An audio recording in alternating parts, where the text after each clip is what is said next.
Good evening, ladies and gentlemen. Lovely to see such a wonderful crowd. Welcome to the first lecture of this series of 4 by George Michell on the treasures of the Deccan.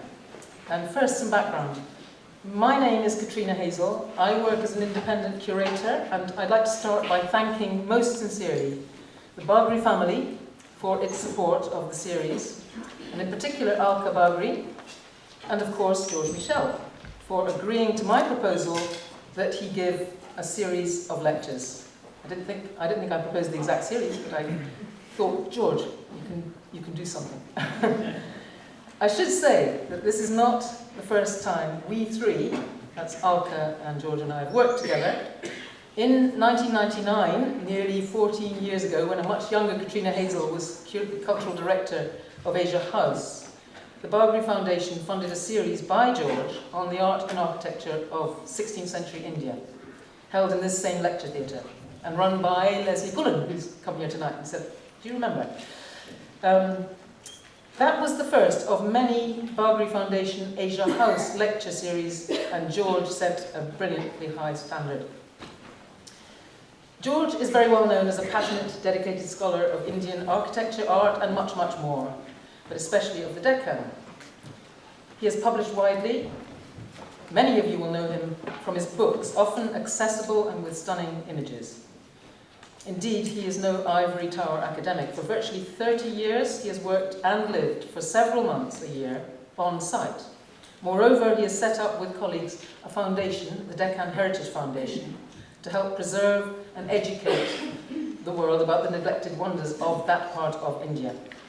When he's not in India, he spends a lot of his time travelling, so what a luxury to have him with us for the whole of October. This is the first series ever in the UK to focus on the Deccan. And we start with the temples of the early Chalukyas, that's Badami, Aihole, and Pattadakal. And this was the subject of George's PhD, which he received from SOAS, this very university, back in 1974. So, ladies and gentlemen, please welcome George Michell.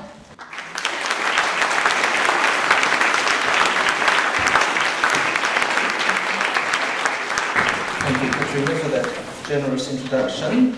And I have to thank Alka and the Bagri Foundation for inviting me again to give this series. And I have to thank all of you for coming on a busy midweek London to the Deccan. If some of you are wondering why there hasn't been a series of lectures on the Deccan, it's because most people don't know where or what the Deccan is. And maybe at the end of the lectures, if you can come to more than 2 or 3 of them, you'll eventually get the hang of it. But I should say that this is a little bit autobiographical, this first lecture, because this was my subject of my dissertation. Just to tell you, when I arrived in London, I was told I had to choose a topic for a dissertation. I didn't know what that meant, but then I had to select something. I said, I'd like to work on the temples of the Badami area. Nobody in SOAS had ever heard of the temples of the Badami area, and I was hauled in front of this long table with all these Sanskritists and Indologists, and asked, why have you selected these temples? What is special about them? And I had to argue that they were the earliest, best preserved, most diverse, and, perhaps you'll agree, the most beautifully embellished monuments that we have in India as a complete group. And this is something which I would like to show you tonight. So I hope that you will agree with me that this indeed is true. Now, just to give you a little bit of background, we're in this area of India. And the Deccan is a sort of geological, geographical term for that upland, that elevated plateau, peninsular India. But I look at it as a sort of cultural, historical area. So we're looking at a zone of India that is not actually the south, it's not the north, and it goes from this coast to that coast. And this particular situation of the Deccan helps to explain the diversity of its culture, of its history, and of its architecture and art.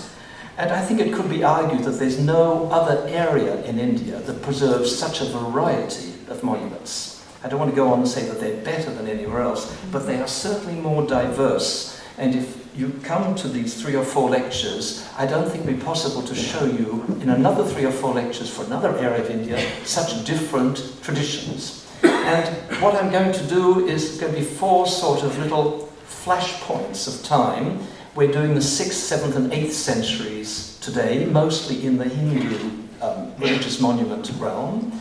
Next week we will skip to the 14th, 15th and 16th centuries and do Hampi Vijayanagara, which is completely different.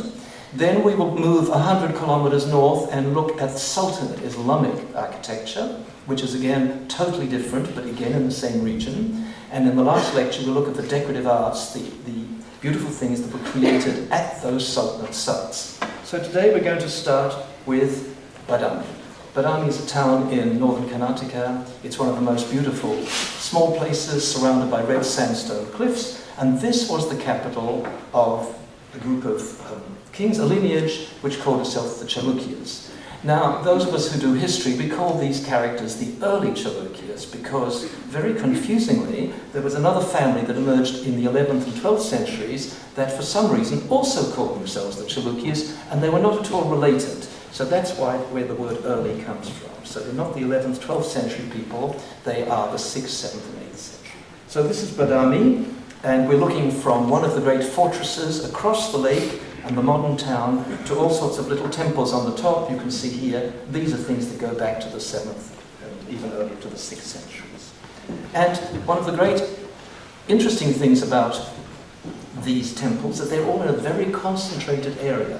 This is a sort of sketch map. It's about 25 kilometers along here. Here is Badami, here is Pattadakal, and here is Aihole, and you can see there's this river that runs through this valley. This was the heartland of the early Chalukya kingdom, and everything I will show you this evening belongs to Badami. There's a little place here called Mahakuta, Pattadakal, and Aihole. So in this very confined zone.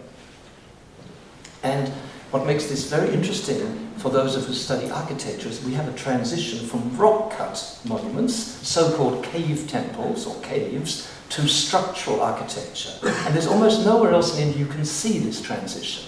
We have, of course, the famous cave temples at Ajanta and Ellora that many of you may have been to, but we don't have structural temples at those places. If you go to Khajuraho, you'll see wonderful structural temples. You will not see cave temples. But here at Badami and Aihole, you will see this transition. So here are the steps that go up through this rugged fortress on the edge of Badami, and this is the entrance to one of the cave temples here. You see, they're just cut straight into the red sandstone cliffs very dramatically, and this is the second cave, cave number 2, and you can see that they haven't bothered with making an architectural facade. They just cut a slice and gone in. And when you're inside the cave temple, it looks very architectural, but everything you see is monolithic. Now, it's most likely that these types of columns and the interior design of these cave temples reflect a wooden architecture, something that would have existed at that time, of which we have no record anymore.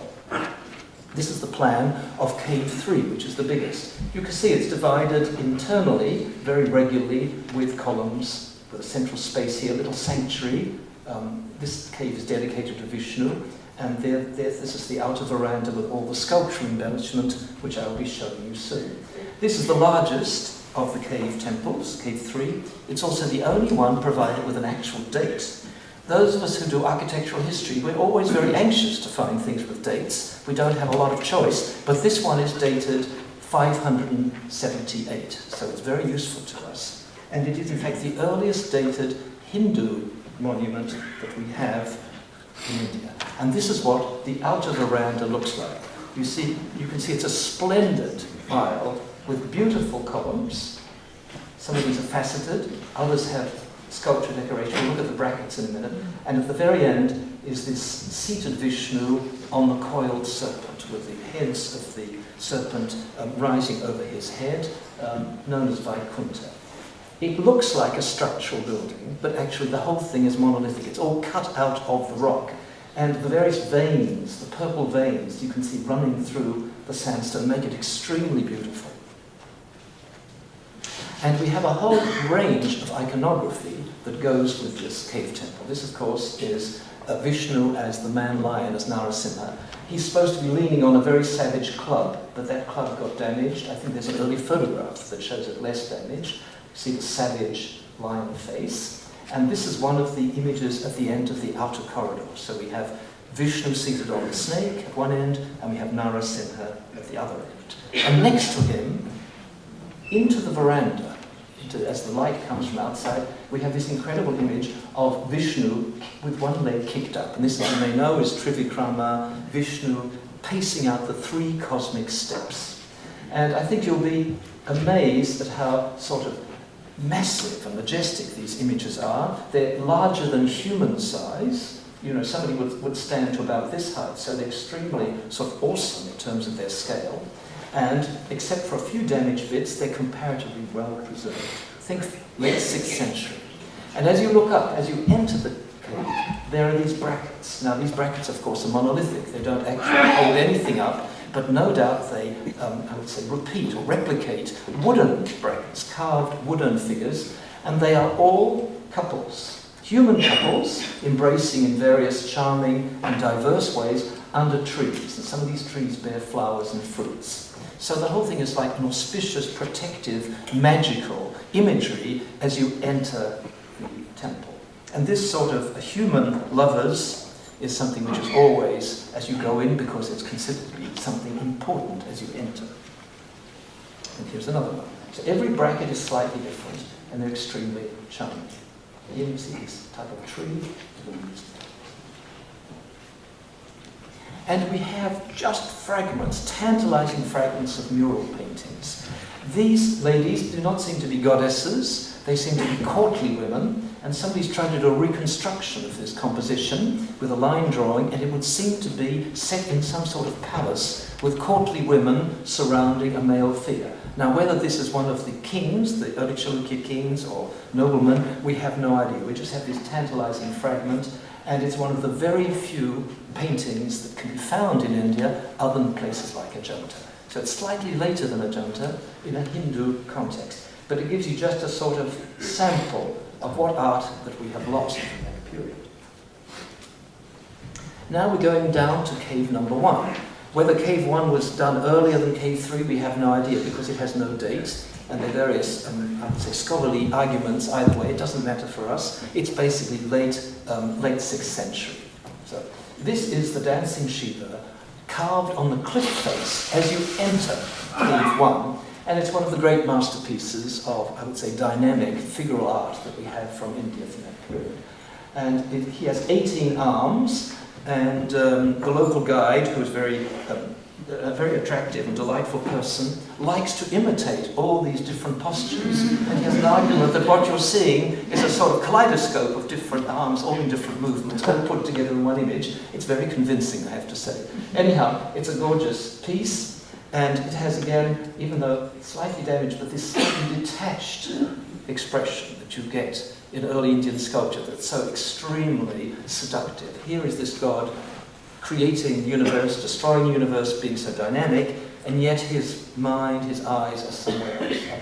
So it's extremely beautiful, and it's even cut out. You see this arm that's slightly away from the cliff face. And this is the view inside. You see these columns are very ornate. They look like carved wood, especially these sorts of funny tire-like, compressed cushion-like sort of capitals, which we see at Ajanta as well, but they're all part of the mountain, all part of the rock. And the decoration on these faces is extremely diverse and gives you an impression of courtly jewelry. Just look at this, with all these garlands, jewels, monster faces, and this male torso dissolving into sort of foliation, embracing a fish. We don't know what this means, but it's one of those magical motifs that animates this cave. And every face of every column has a different decorative device. And even though art historians have commented on this and studied them to some extent, we still await a thorough study and analysis of this decoration, which is one of the most lively, I would say, animated that we have in early Indian art. This is one of the great sculptures in Cave 1. This is Shiva as Ardhanarishvara. You can't see very carefully, but there's one breast here on the chest of this figure. It's Shiva and Parvati joined together in that famous image. And so on this side, which is the Shiva side, we have the bull, we have the skeleton sort of attendant, and on the female side, we have, on the Parvati side, we have an attendant holding a little jewel box. So we have this male-female thing. And at the other end, we have Vishnu and Shiva joined. So we have these sort of syncretistic icons at either end of the outer corridor, Cave 1. And when you look up, this is what you see. And one of the great things about the Chalukya temples, both rock-cut and structural, are the ceiling panels. I think it could be argued that there are no other temples in India with such magnificent compositions on the ceilings. This is a coiled naga, of course, that's a human torso with, you see, naga hoods, cobra hoods, surrounded by a great sort of spiraling cobra body set in this delicate foliation. So that's what you look when you look on top as you enter the cave. Now we're going across to Aihole to look at another cave temple built in a slightly different style, but probably also from the late 6th century. We have no historical documents. And this is cut, you see here, this is the entrance to the cave, into sort of a great rock. It's called Ravana's rock, Ravanapadi in local language. And it's possible that this worn, fluted column might have had an inscription on it telling us about the monument, because we have other such columns which come from other early Chalukya sites which are inscribed with historical data. But this one sadly is not. So we just have to speculate. But when you, this is the plan, it's quite different to the Badami caves. It has a central chamber, a few little side chambers like this, you see like that, and it doesn't have all these columns and aisles, but it has very splendid sculptures. This is a lovely photograph taken by our friend here, Surendra, who's come from India, showing the entrance to the Linga sanctuary, it's a Shiva shrine, with these tall, elegant figures, some of them holding weapons, who are guardians and aspects of Shiva. So it's got this extremely elegant figural art, and the slender shape of the figures and their tall conical cones reminds us of the type of early art of Tamil Nadu. And it's possible that this reflects a southern influence in the Chalukya art. We'll see other sculptures which seem to be more northern Indian. None of this is surprising because of the situation of the Deccan. And this is the dancing Shiva in one of the side shrines. This, of course, is a panoramic shot. It's straight on, but to get it all in. And look at all these goddesses that attend on Shiva. These are the 7 mothers, the Saptamatrikas, who all have these incredible fluted costumes, rather like the god himself. And look at his 2 rear hands, holds up a sort of serpent.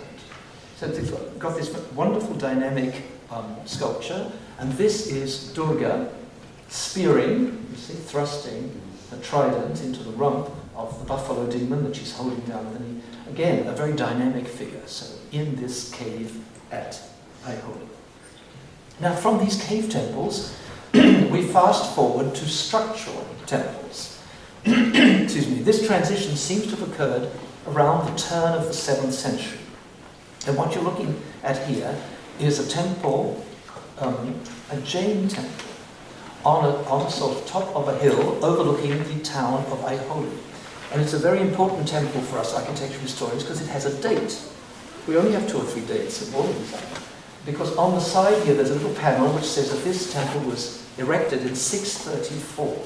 So it is the earliest dated temple in South India, and I think it's the earliest dated structural temple anywhere in India. I know of one of 636 in North India, but nothing earlier with a precise date. The tower has gone, so we can't really speculate on the top. But this is built in what we call the South Indian or the Dravida style. And the style is quite simple because the walls are divided in a particular way between a basement, these niches, backwards and forwards, and then there's a parapet with a tower. You'll see better preserved examples in a minute. This is a close-up of the inscription set into the side wall of the temple on Meguti Hill, and sometimes it's called the Meguti Temple. It's a Jain temple, and this is in a South Indian script in Sanskrit language. And it has here, it extols all of the achievements of Pulikeshin, who was the king who commissioned it, his various wars and achievements, of course. And it mentions the poet Kalidasa. And those of you who study Sanskrit literature would know about Kalidasa. This is the earliest historical reference to Kalidasa. It's a dated 634 reference to him. He, of course, was an earlier poet, and he didn't live in this area, but his fame must have extended into the Deccan, where he was referred to in this inscription, which apparently is in a very sophisticated language. I cannot read it, and most people in Karnataka today also cannot read it, because it's in a script that is no longer easy for people today. Now this is another temple built in this Dravida sort of style. This is so-called Upper Shivalya, the Upper Shiva temple, and it's on the fort overlooking Badami. And you can see that it's dismantled, it's damaged. And all these temples from the early 7th century survive only in a damaged condition. And one of the theories we have is that these damaged temples reflect the negative impact of the invasion of the Pallavas. The Pallavas were the rivals of the Chalukyas in the Tamil country, and they conquered Badami and occupied this town for about 15 years. We're talking about, say, 633 to 650, something like that. So just towards the end of the first half of the 7th century. And it's probable that the temples that were standing there at that time, linked with the Chalukya kings, might have been dismantled in a sort of bid to rob the previous dynasty of its power. Now here you can see a typical Dravida type of tower. It rises up in stories, it has these pilastered sort of walls, and it has a funny sort of square to dome roof. That's a typical South Indian style temple. And here's one of my drawings of another temple which is rather better preserved. It's called the Malagiti Shivalya. This is also in Badami, and if any of you go there you have to seek this out because it's the best preserved temple of this period. This doesn't seem to have been damaged because it was tucked away out of sight. You don't see it from the town. You have to go round to the bus stand and climb up the back of the fort. This is what it looks like in real life. And you see it's got its whole tower intact and its walls and things. So it's built out of the same sandstone as the rock on which it's perched. So you have this idea that the temples sort of grow out of the landscape. It's extremely evocative, I would say, of this architecture, because it's so much part of the natural setting. This is one of the sculptures on the Malagiti Shivalya. This, of course, is Shiva holding his trident. And this style of sculpture seems to us closer to the Gupta, the northern and central Indian schools of sculpture, the type of thing you might have seen at Ellora, Ajanta, the Deccan, the northern Deccan in central India, and it shows another stream of artistic influence that was registering here in the Deccan. It's a beautifully preserved panel. It was probably carved separately and just installed in the temple, and again it's got this sort of reddish, purpley sort of sandstone finish. I think the hardness of the stone has helped for these sculptures to be very well preserved. And if some of you are wondering how come you haven't heard anything about these lovely sculptures, it's because there's not one example of early Chalukya sculpture in any museum outside India. Nothing here in Europe and nothing in the States. And there are only 3 panels in Mumbai and 2 panels in Delhi. So all of this art is on the monuments, but not in the museums. Now we're just having a quick look at the plan of Pattadakal, which was a royal commemorative site on the Malprava River, with these 2 great monuments built by 2 sister queens. They were 2 sisters married to the same king in the early 8th century, and when he had a big victory over the Pallavas, when he came back to the capital, they built these 2 temples. And all the temples face east, the river is here, because this was a very auspicious site. And I began my research with these temples, which was quite difficult because they were very large and very complicated. Now this is a temple of Vijayaditya. He was a king at the turn of the 8th century, and this shows the classic South Indian style. In fact, it's one of the most beautifully proportioned and finished temples of this idiom to be found anywhere in India. And remember, these are earlier than the temples you would see at Mamalapuram and Kanchipuram, should you go to Tamil Nadu. So it's possible that the South Indian style, the so-called Tamil style, actually was invented here and then exported down to the Tamil country. It's one possibility. But look at these wonderful proportions. My preliminary investigation suggests that these were based on equilateral triangles to get all the different registers. This is the lower part, surrounding a passageway with projections and windows in the recesses, and the whole thing is repeated at a lesser scale and topped then with a square dome roof. And look at these parapets. And these parapets are made up of little roofs, little sort of model roofs. That's typical of the Dravida style. It's the sort of characteristic feature. But interestingly enough, this temple was never finished. Most likely it was abandoned when the king died in the 720s, I think it was. And we have these sculptures which were blocked out but not finished. And therefore they tell us that the people who worked on these sculptures did so in situ. These were not panels that were finished beforehand and then placed in the temple, but rather they were worked on while they must have had scaffolding and they worked on the temple.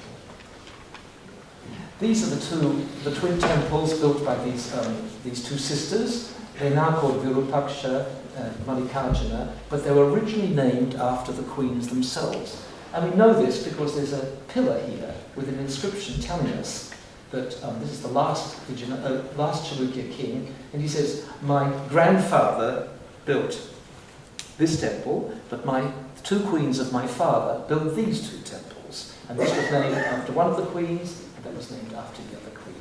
And they're very similar, and they must be quite close in date, and one locks into the other. So the Virupaksha and Mallikarjuna, and this is the only temple at I would say Pattadakal that is still in worship. And not a lot goes on there, but there's still a priest. And if you want to do puja, you can go and do that. And this is the drawing that we made of this temple. I have to tell you, this was a lot of work. And it was done in the era when one used ladders and measuring tapes. It's impossible, I know, for the younger generation to imagine this. And I still have a friend in Badami who remembers me and my friends going up on ladders and doing all this sort of thing. We were, of course, we're talking about, the early 70s, another era. But I was with two other architects. There were three of us, and we had a photographer. So there was a whole team of us, and we worked for weeks and weeks measuring these temples. Not something I would attempt these days. Anyhow, you can see this extremely complicated facade. Basement mouldings here, the walls with all the sculptures and the panels and the windows, and then the parapet.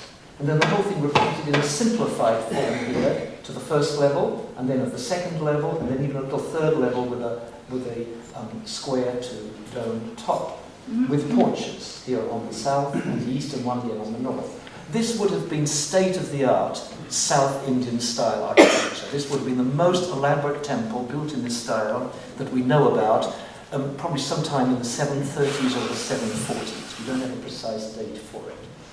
And it is covered with this complete sort of, panorama of magnificent sculptures. Here we have Shiva appearing out of the fiery linga, one of the great myths in Shaiva mythology. But it's not just this image of Shiva. Look at this wonderful fantasy foliation. And here we have Lakshmi.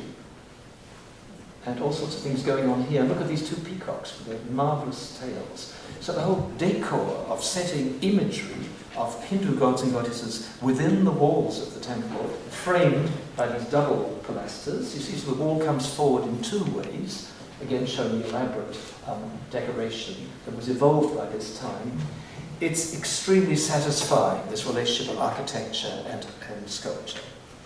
And when you see panels, something like this in a museum, you can only weep if you have no idea of what the original settings were. And this is where these temples are particularly satisfying, I would say. And on the other side of the entrance, we have Vishnu, again, Trivikrama, kicking up, in one of the great incarnations of Vishnu, pacing out the three cosmic steps. So on one side of the entrance, Shiva appearing out of the linga, on the other, Vishnu. And this is a Shiva temple. So there was no problem about incorporating all of the major deities of Hinduism into this monument. Again, look at the heading with these makaris, these open-mouthed aquatic monsters with these fabulous tales written by little warriors.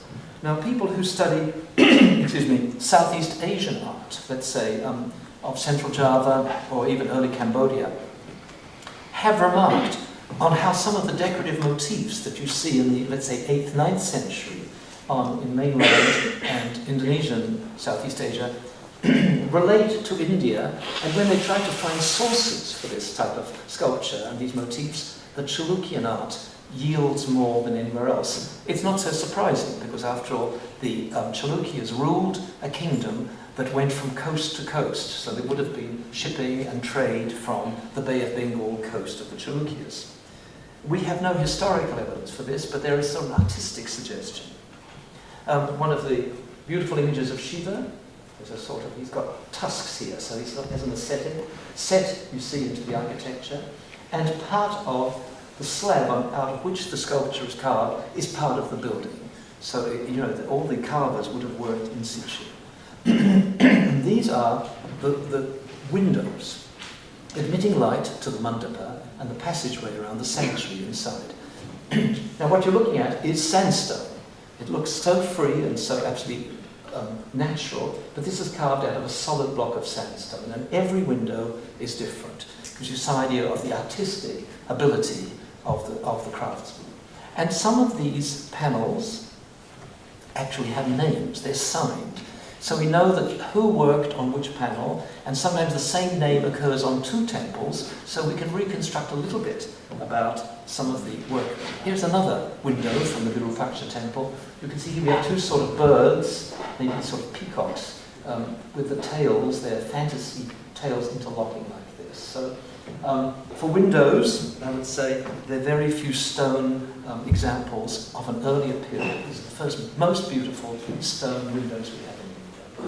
And we have these sorts of wonderful things to greet us as we enter the temple, these courtly couples. Now, whether this is supposed to represent the king and the queen, we have no idea, but certainly they are not God, it's not a god and goddess. This is very human and very royal. Just look at the magnificent jewels and tassels and clothes they're wearing, both bare-chested with fantastic jewels here, and very elaborate bouffant hairdos, which are obviously very much in vogue at about 7:30 in the Deccan. And to make sure that no unwanted visitors are admitted into the temple, we have these fierce characters leaning on clubs, you see, like this. So you know that if you're not wanted, you're going to get zapped as you go in. These characters have tusks and they have staring eyes, so they're fierce. And they're also cut almost in the round. They come completely out of the column. They're magnificent, and they are, curiously enough, taller, larger than any of the images of the gods and goddesses. Something we observe in South Indian art, that the guardians are larger and more terrifying than the gods and goddesses. So protection is an extremely important part of the temple, and no doubt must have been of the palace. And it's quite possibly such characters with clubs were there in the palace of the Chalukyas and the Cholas and everybody else in South. If you look up as you come into this temple, you will find Surya. Here is the sun god, and he's riding on a chariot, and if you can count, there are 7 horses, and these are the clouds. You can see he's riding through the sky. There are not very many images of Surya like this riding a chariot from the early 8th century on a building, so it's a very important thing. So it's facing east towards the rising sun, so totally appropriate. And when you go in, this is what you see in the Virupaksha temple. There is the linga, sort of under worship, and there's generally a priest there who's friendly and does a bit here and there. It's not a big temple, I would say, in terms of worship, but it's still active. And on the columns are all these reliefs. And these are very important in terms of mythology, because here we have all the stories of Hinduism. This character is Hanuman seated on a coiled tail in front of Ravana. It's one of the scenes from the Ramayana, you may know. It's a South Indian version of the Ramayana. And then we have all these sorts of decorative motifs. We have the Mahabharata, we have the Ramayana, we have the Krishna story, we have the story, the Kiradarjuniya story, which is Arjuna fighting Shiva disguised as a hunter over a boar. There are all these popular legends, and there are a few stories that we can identify the scenes. We know that this is happening and that is happening, but we don't know the story. The stories seem to have been lost. And some of my colleagues in that part of India who know early and medieval Kannada literature have been seeking those stories which seem to have been forgotten. Here's another one. This, of course, is well known. This is the churning of the ocean. You all know this, with the gods and demons on either side, the sort of, milking the cosmic ocean, making a sort of cosmic lassie. And this is a famous scene of Durga on the lion approaching the buffalo-headed demon. And in front of the temple is this wonderful Nandi pavilion. So the temple is like a complex of various parts of it, all allied on an axis. And inside is this great, fantastic bull carved out of one piece of stone, but slightly sort of plastered and oiled now, so you don't see the original texture. But it's a very imposing animal, and you can see worship is being conducted to this day. Now, from this South Indian style, we're now going to turn to a completely different type of architecture, the North Indian style, or the Nagara style, to use a technical term. This is the type of architecture that grew up in central and western India in the 6th, 7th and 8th centuries. And there are various isolated examples that you can see. If you go to Ossian, for example, in Rajasthan, or certain parts of central India, you will see early examples. You'll see one here, you see one there, a broken one here. But in the Chalukya sites, you will see a whole set of them, and you will also see them next to the South Indian style. And we can speculate whether there were different groups of workmen. You had a sort of South Indian style, sort of, guild, and then you had another guild who specialized in Dravida style. It's possible that there are some interminglings. And the characteristic feature are these shikara, these towers, which are curved and have these horizontal sort of emblems like this, and then they have this ribbed character here at the top, which is based on a gourd, like a pumpkin or something. And there are all these little decorations we'll look at in a minute. So this is a very simple sanctuary with tower and a little porch, with sculptures on the walls. I think I have a picture here. This is one of the carvings on this Sangameshwar temple at Mahakuta. Mahakuta is another one of the sites. It has a sacred spring, and the boys are still splashing in there, and worship goes on at Mahakuta, as it has since the late 6th century. So it's one of those continuous worship sites. And this temple here at Mahakuta has these very graceful, lyrical sculptures. This, of course, is a two-armed version of Shiva as Ardhanarishva, Shiva and Parvati joined. Extremely elegant, looks more like a courtly woman than a god, but you can see it with only one breast, and a female hip here, and a much more male hip over there. So it's one of the most charming figures we have. And here is Vishnu rescuing the goddess Earth. He's taken the form of the boar. It's known as Varaha, one of the most famous Vishnu topics. The goddess had been trapped at the bottom of the ocean by these wicked serpents, and Vishnu assumed the form of the boar and rescued her. And this picture of him nuzzling her with his boar, I would say snout, is very popular, and it's known especially in North Indian Gupta art. So if you go to Iran, for example, late 5th, early 6th century, you will see examples of this Varaha. Here we are probably at the very end of the 7th century at Mahakuta. So it's another... and you'd be pleased to know that the temple committee has put signs on here, so you know yes. And my photographer does everything he can to suppress those signs when we reproduce these pictures in books.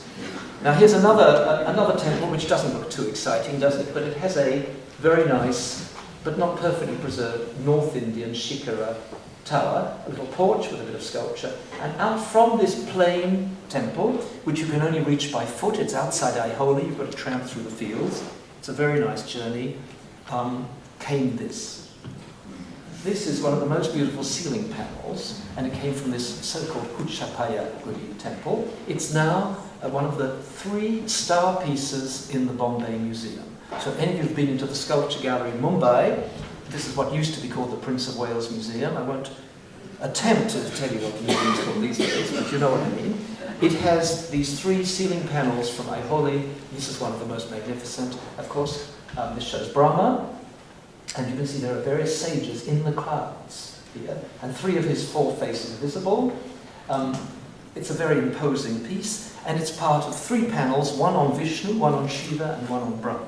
So this is the Brahma panel, and this is the reclining Vishnu panel, which is absolutely charming. On the coils you see here of the serpent, with again protective things. And he set aside his discus and his sword, so his weapons are put aside as he sleeps and dreams the dream of the cosmic, of the creation of the world. So 2 out of the 3 sculptures, and you can see they have these very nice bands here of foliation on the side. And if you go to the temple today, you'll see these bands. The one at the top and the bottom are still there, and they put modern stone pieces.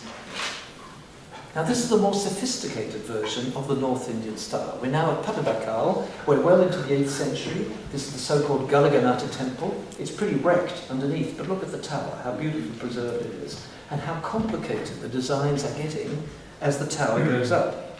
This gives you an idea of the sort of manipulation of images, and I won't go into technical details, but this is the unit.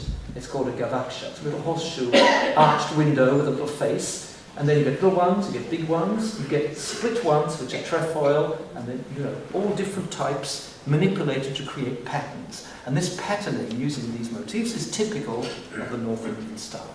This is an even more sophisticated version. We're now at Pattadakal, the Kashi Vishwanath, and this temple, with its complicated and I would say evolved Nagara style, is situated just 1.5 meters from a South Indian style temple built by one of the queens that we had just discussed earlier.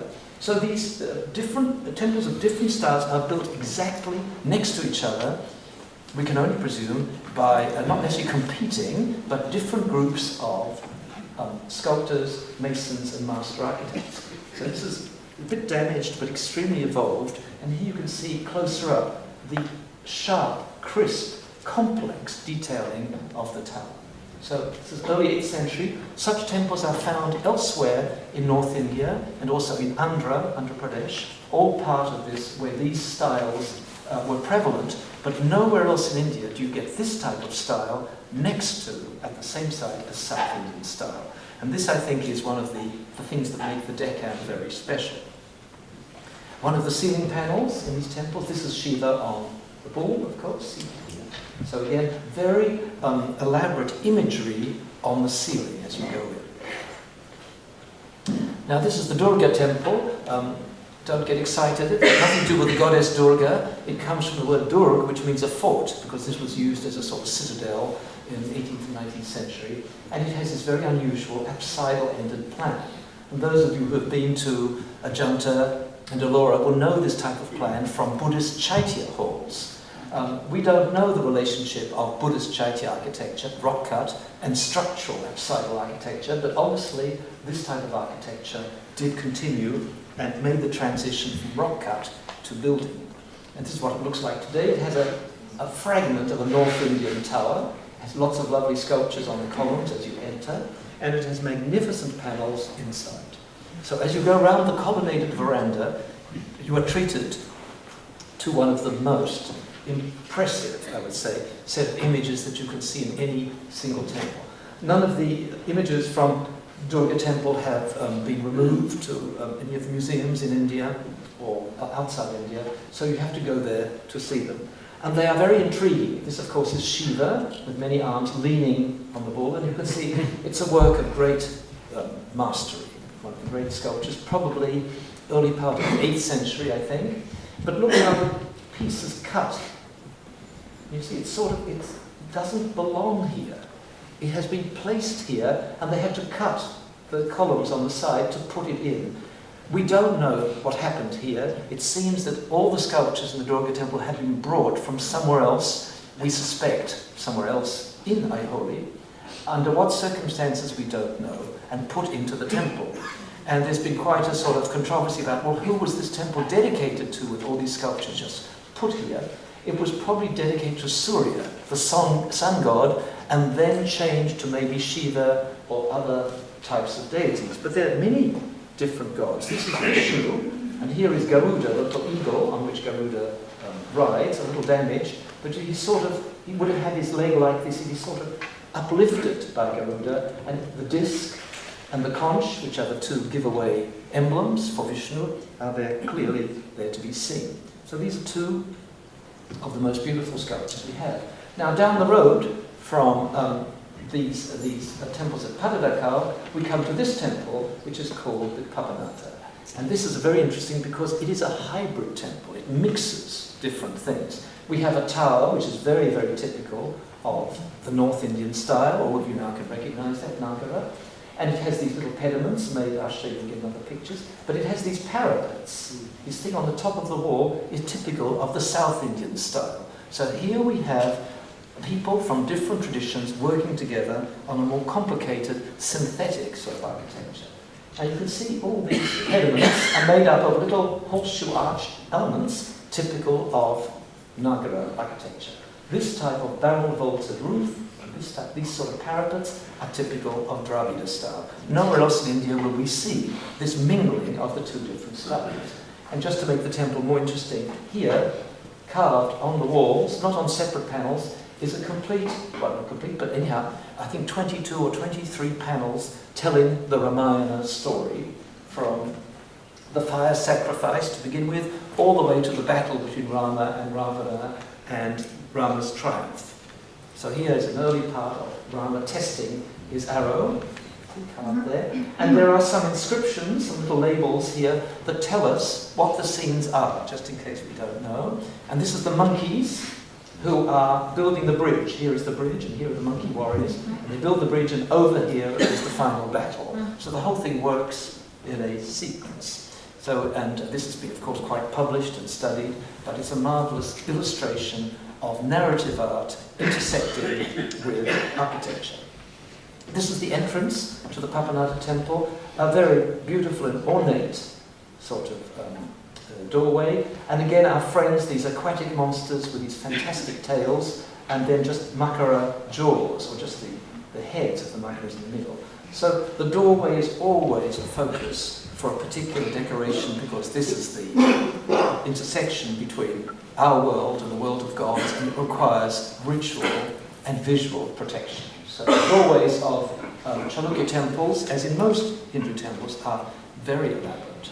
And when you get in and you look up, this is what you see, these fantastic, I'm using this word a lot, I do apologize, but I mean they're sort of between the world that we know and the world of the imagination. So these lion-like creatures from open-mouthed aquatic monsters holding up these beams. And these beams are extremely sort of ornate. They are sort of Chalukya Rococo, you know, very ornate.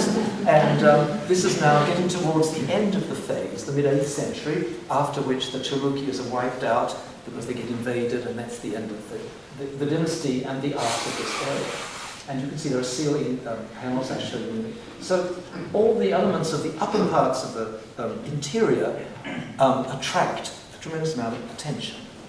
This is one of the great masterpieces of ceiling art in India.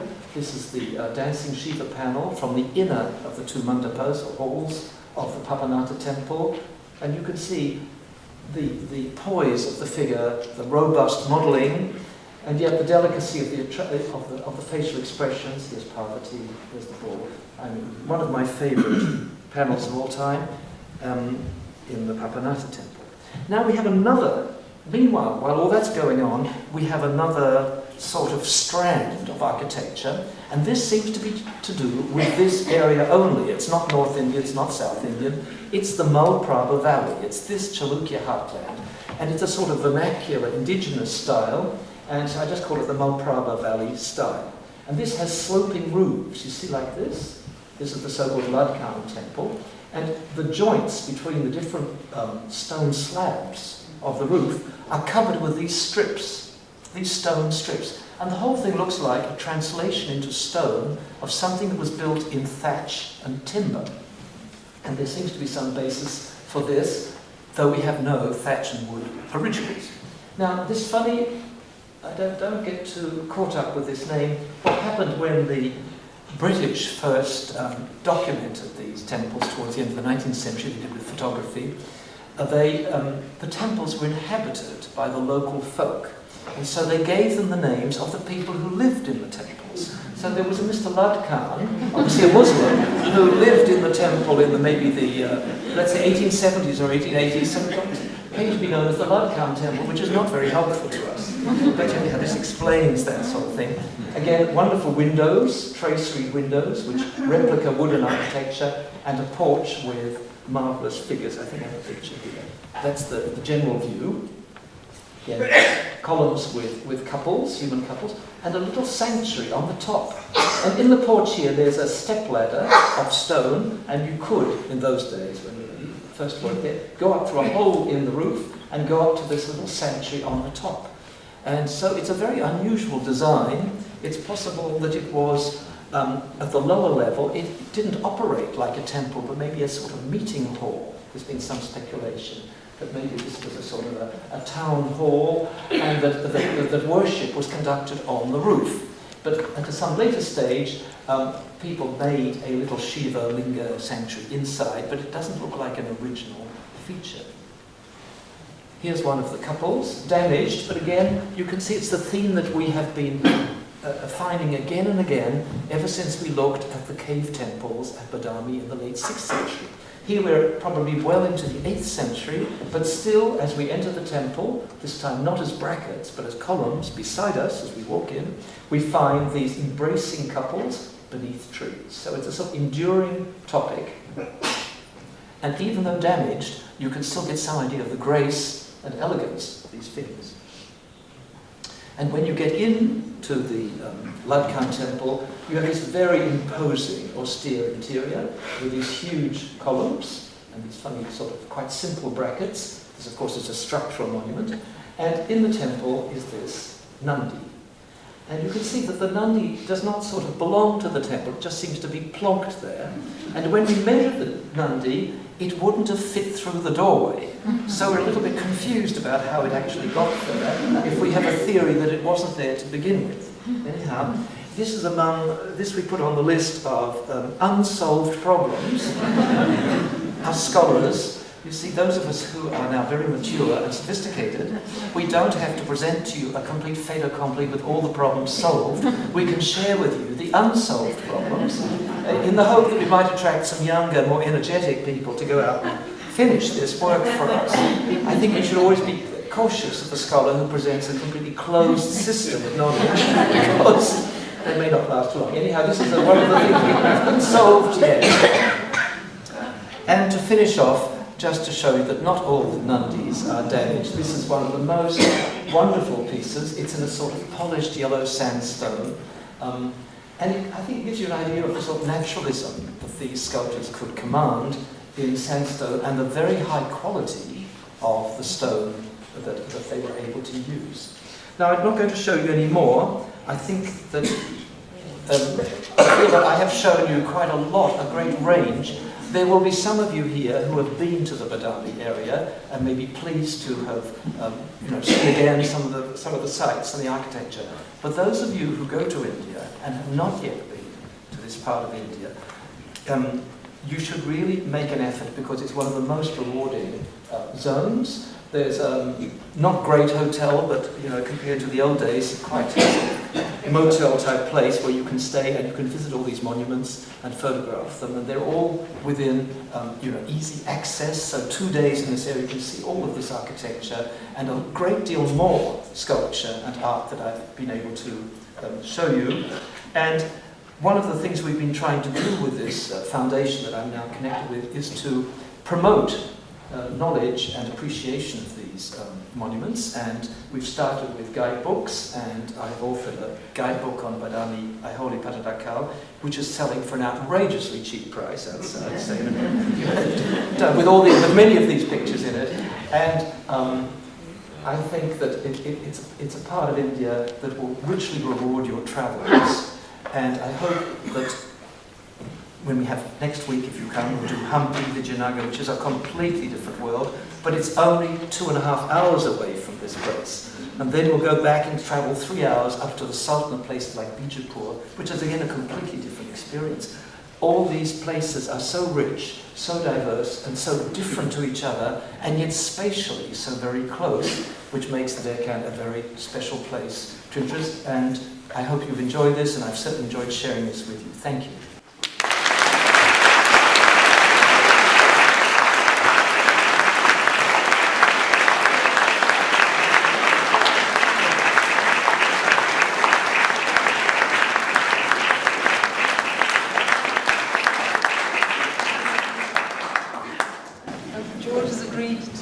Answer questions, if there are any, for 5-10 minutes. So you have got microphones, I hope. Somebody with a microphone there, and there's somebody with a microphone there. There's a question up at the back, first over there. Yes, very interesting indeed, particularly the rock-cut temples.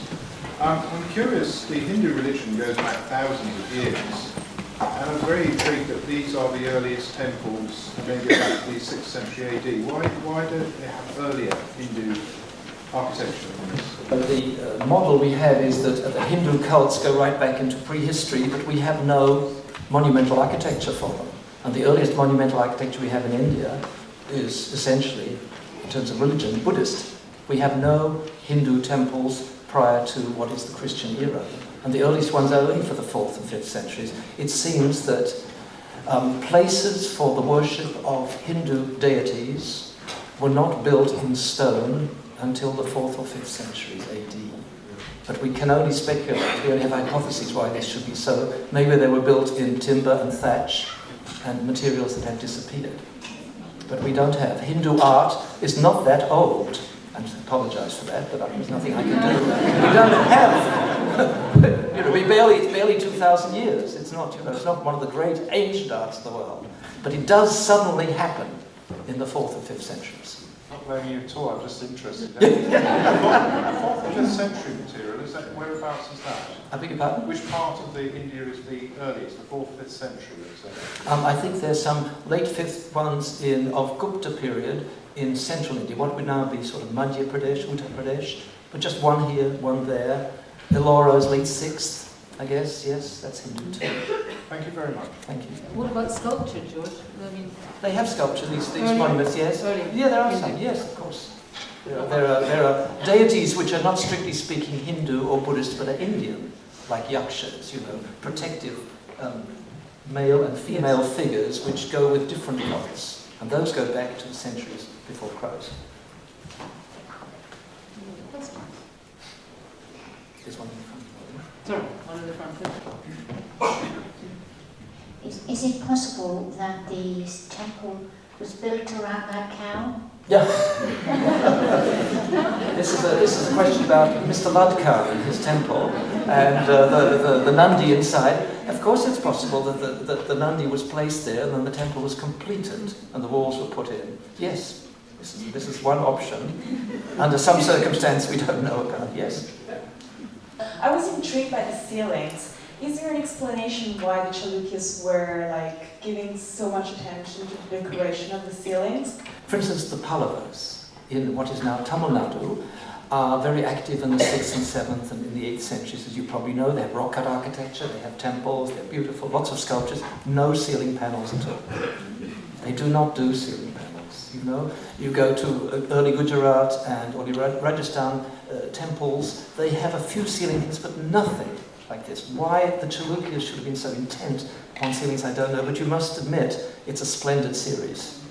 Definitely, I fully agree. But so is it more like just an aesthetic outburst showing off, or does it have to do It anything? seems to be that the imagery of gods, goddesses, protective motifs, decorative motifs is something that invades the interior. On columns and on ceilings. The ceilings are always treated, especially the ceilings along the main axis. Not on the side aisles, but as you go from the front door, as it were, to the door of the god, along the main central axis of the temple, and you look up, always something is happening on the ceiling. Thank you. And George, everything would have been painted, probably? Most likely, most likely. Yes, I think this must be true with all of stone art in India. It would have been coloured, whether it was very brightly coloured or very subtly. We don't know. It's true, of course, of the ancient Mediterranean too.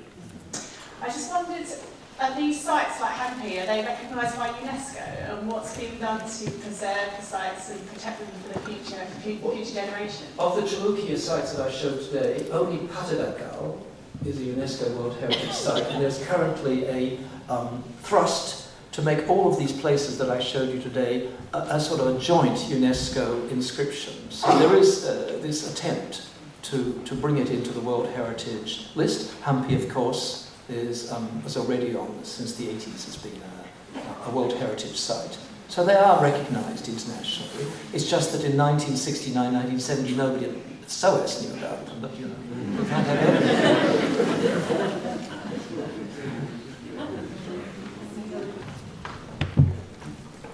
Can you say a bit more about the cross influences between Pallava and early Chalukya? So this is a question between the Pallavas who reigned from Kanchipuram and the Chalukyas who reigned from Badami. There was many battles and invasions between these two competing kingdoms. And so the Chalukyas went down to Kanchipuram, the Kanchipuram kings came up to Badami and occupied Badami, and there is an inscription at Badami of one of the Pallava kings, and if you go to Kanchipuram, there's an inscription of one of the Chalukya kings. You may have seen this at Kanchipuram. So there was a lot of coming and going, and I would say tension, and it was, I guess, struggle for resources of the wealthy territories that lay in between these two kingdoms. They were both, didn't extend very much beyond the middle of the 8th century. So they were sort of contemporaries between the 6th and 8th centuries. And there's always been this question, who influenced whom? And there's been a sort of Tamil-centric view that all of the South Indian style is Tamil, you know? And then people say, but actually the earliest stuff we have is in Karnataka, it's not in Tamil Nadu, so maybe the Tamil style is actually Karnataka. Anyhow, we don't have to worry about that, but there's no doubt that they intersected.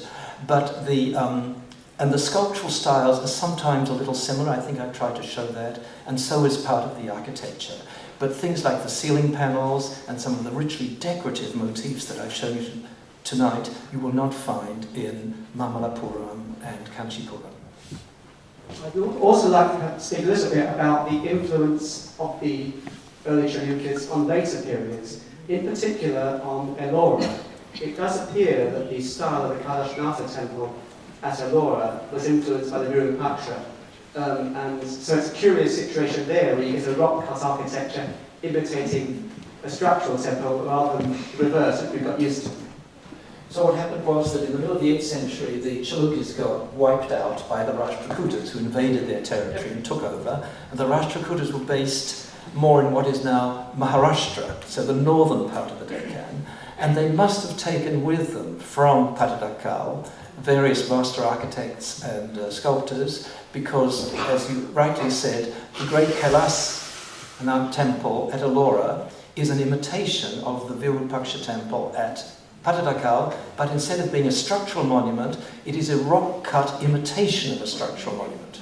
So it's one of the great wonders of world architecture. Some of you must have seen it. It's cut out of the cliff, but it's exactly laid out as a freestanding building with a great trench all the way around it, so you've got this great block in the middle, sculpted to create the imitation of a freestanding building. So it's not a cave temple, which the other temples are. And the Chalukyas were probably responsible, it's not entirely sure, but it's likely, for some of the earlier cave temples at Ellora. So there was this interaction, and then of course the later kings of the Deccan, like the late Chalukyas, they start to build temples in what you would call a sort of neo-Chalukya style, and they have ceiling panels, not quite as beautiful, but they try to imitate this earlier, rich, I would say, mode that was specialized in the 7th and 8th centuries.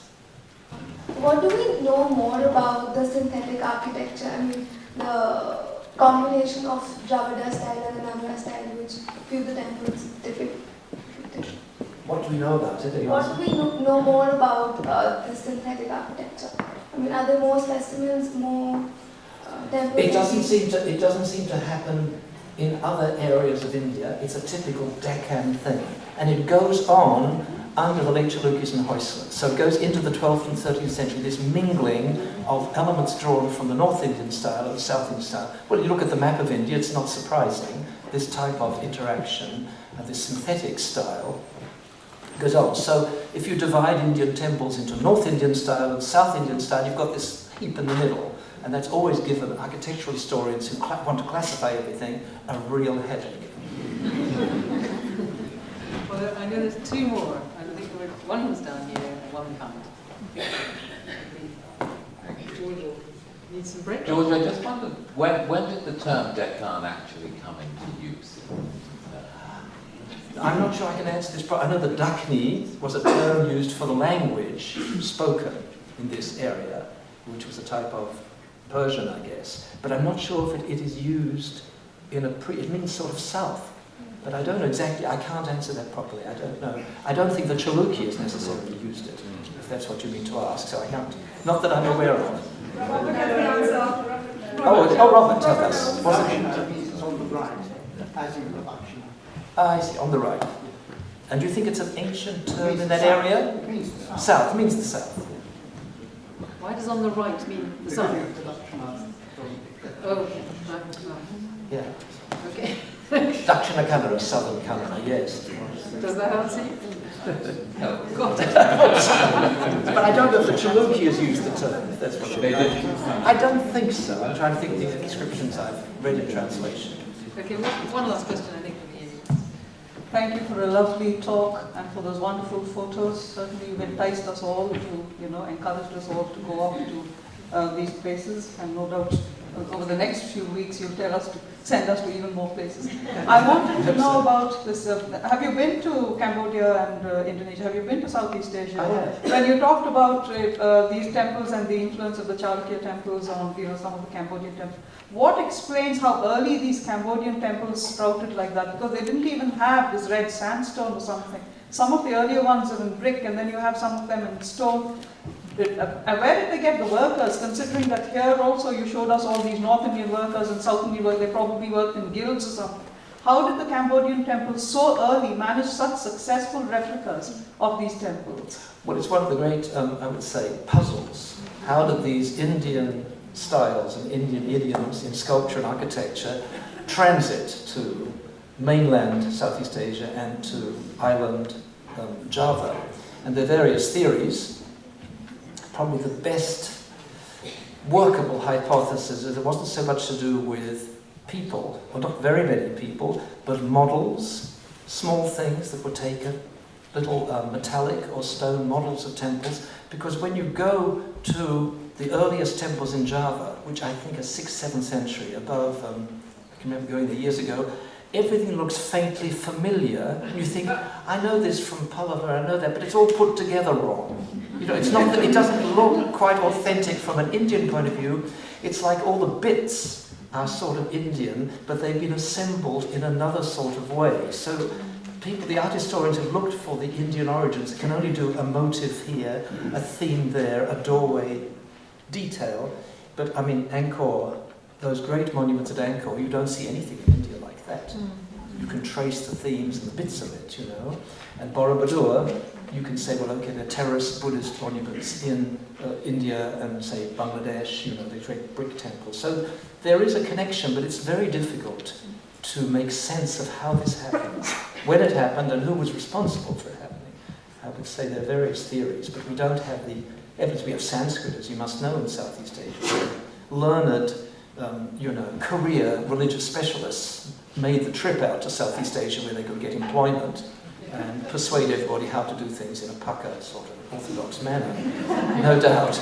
But how much they carried of a full art tradition, we have no evidence of any particular workman or guild, if that's what you need to ask. Not that I'm aware of. And on that point, George, I think you should stop and thank you very, very much for Thank you for your